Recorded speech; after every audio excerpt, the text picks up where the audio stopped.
¿Sabes lo que son los polirritmos o los ritmos euclidianos? En este vídeo te lo explico de forma muy fácil.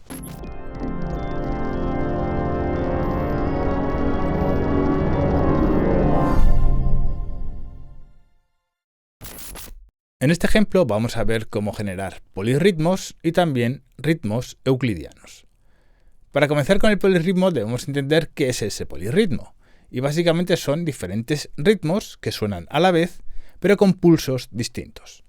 Por ejemplo, en este ritmo de 4 tenemos 4 subdivisiones dentro del ritmo y en cada inicio de la subdivisión sonará un sonido determinado, el que tengamos puesto.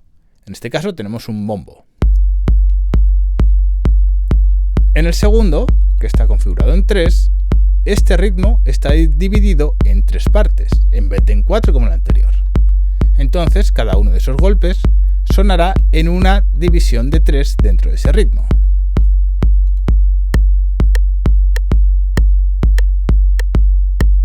Si lo dividimos en 5, sería este resultado.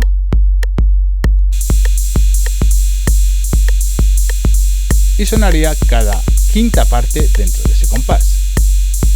Aquí tengo otro ejemplo de subdivisión en 9.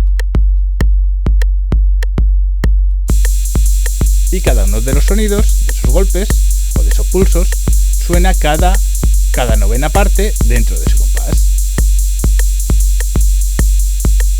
Lo que hay que tener en cuenta es que la duración de cada uno de esos ritmos debe ser la misma. Los ritmos euclidianos se basan en el máximo común divisor.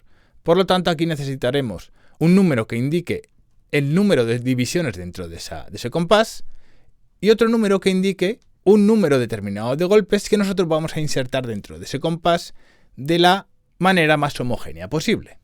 Por ejemplo, aquí tenemos un ritmo 16-7 y por lo tanto tenemos 16 divisiones en la rejilla y 7 golpes fuertes, que serían este y este, repartidos de la manera más homogénea posible. Si escuchamos este ritmo, obtenemos una sensación determinada.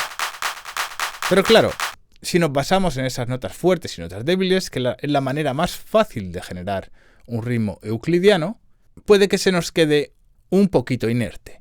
Así que lo que voy a hacer es coger las notas fuertes y llevarlas a un sonido mucho más fuerte, por ejemplo, el del bombo, y esas notas débiles las voy a llevar a un sonido más débil.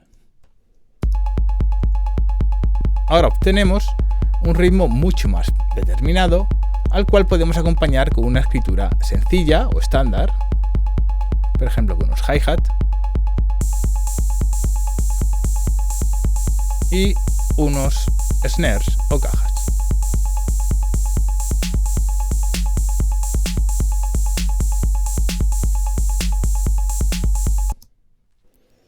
Este tipo de ritmos también se puede subdividir en diferentes partes.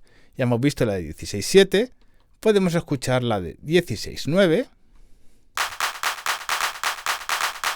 si lo acompañamos con un bombo estándar, y otras como 7-3, en la cual hemos limitado esa rejilla a 7 golpes, o 5-2, en la cual limitaremos la rejilla a 5